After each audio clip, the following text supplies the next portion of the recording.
In 1917, Freud identified one of the most important characteristics of what was then called melancholia.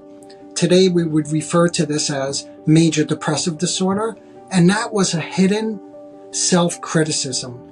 He came to describe this as self-denigration. Freud identified that what got set up in the mind was an agency that became quite critical and devaluing and judging. But where does this come from? Where does this aggressive agency that's set up in our mind originate, you may be asking? In part, these self-reproaches come from an early, abandoning, critical, judgmental caregiver that gets internalized, in other words, taken into ourselves and becomes part of who we are and the way that we see ourselves and the world. When there are early situations of excessive frustration, when there is premature or early loss that cannot be processed, when there is harsh or critical or abusive parenting, all of this gets set up like what we call an introject. In psychoanalytic language, this is an introject of a parental caregiver.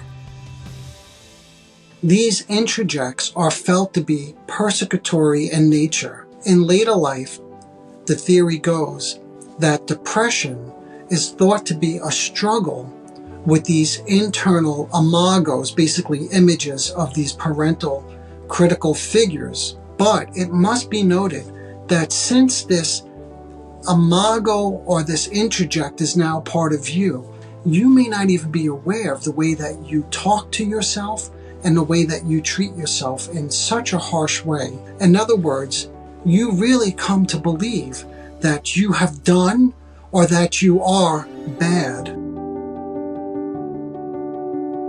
When you're in a depressed state, you feel guilty and you have the strong conviction that you've done something wrong and therefore that you deserve punishment. So the focus, and this is the most striking part of depression, is that there's a rapid decline in self-esteem and self-regard. And in large part, what I'm suggesting, and I'm asking all of you to consider, is that is due to this introject and the way that you speak to yourself.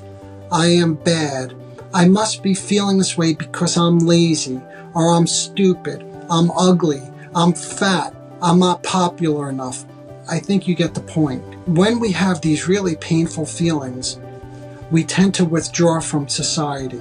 And now this is a critical point, because this is the most dangerous position to be in, because when you withdraw, guess who you're alone with? Well, I guess I should say you're not alone, because you are now with that introject, that punitive superego, that imago that I was just describing.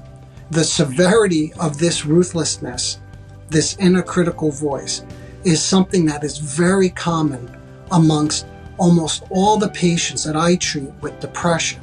And therefore, it must be tackled. And tackling it is no easy job because it is a formidable adversary. It is loud and relentless and persecutory. Its presence can be quite suffocating and snatches any possibility of living a life where you could feel content and at ease with yourself. However, within this lies a paradoxical beacon of hope.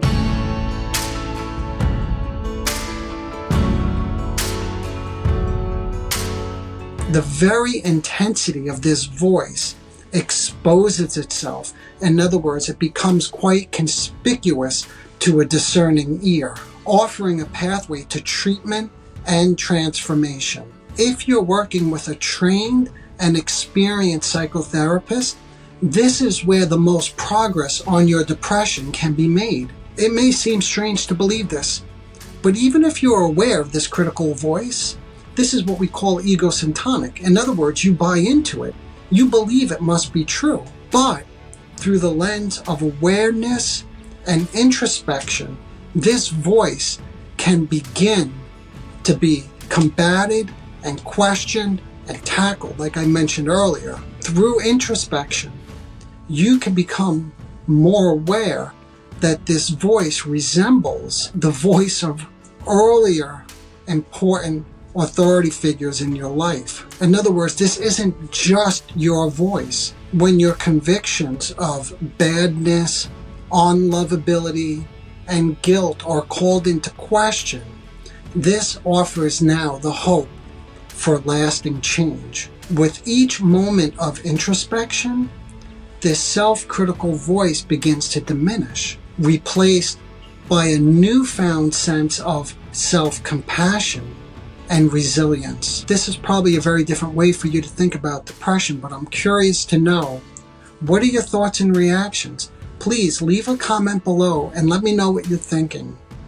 I've done a series of videos now on depression because there are so many different ways to look at this really complicated dynamic.